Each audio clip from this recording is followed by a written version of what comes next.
a little bit of a notch. What do you see is different? X squared. X squared. My theorem says a constant to just x, to just the variable. When I have x squared, I have a composition of functions. And how do you handle a composition of functions when you're doing a derivative? You do. We've done it a million times. Chain rule. That's exactly what we're going to do. Okay? So I'm going to start this off by doing exactly what I did before. Saying the answer is cosine of x squared. I'm going to plug that in, right?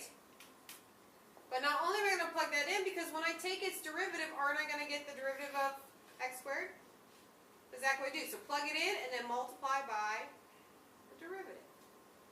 This is a chain rule. There we go. So you still plug it in as is, but then you have to multiply by its derivative. It's a chain rule. Well, it's a chain rule without taking the derivative, because. Well, we did, but then we took the antiderivative of it. So the only thing you're like basically taking the derivative of is the x squared. The x squared. And here's why. I mean, let's work through this. I could say, you know, what? Aren't you taking the derivative of the first one too? But it's just one, so. Well, it just goes back to The first one. It's just x. There isn't no derivative, so.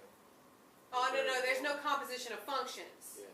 So there is an antiderivative derivative. But let me show you. There's two ways to do this. Which way do I want to go about this? Let's go the old usual way. So if I did my antiderivative, what is the antiderivative of cosine? Sine. And we're evaluating from 1 to x squared, right? So then I'd have sine of, or x squared minus sine of 1, correct? That's my antiderivative, that's my integral, right?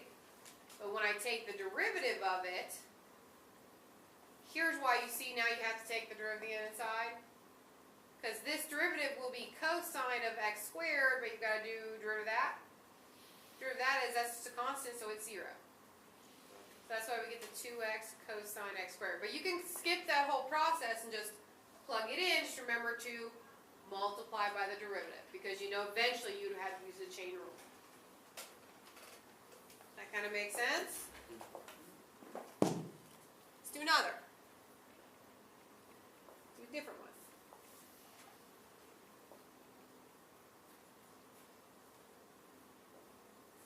d dx, integral of x to 5, 3t sine t dt.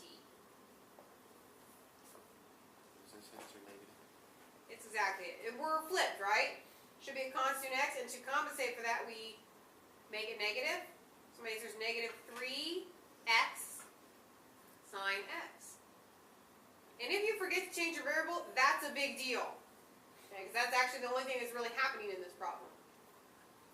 There we go. And this one should have been obvious because you do not know the antiderivative to that. I'd be very impressed if you did.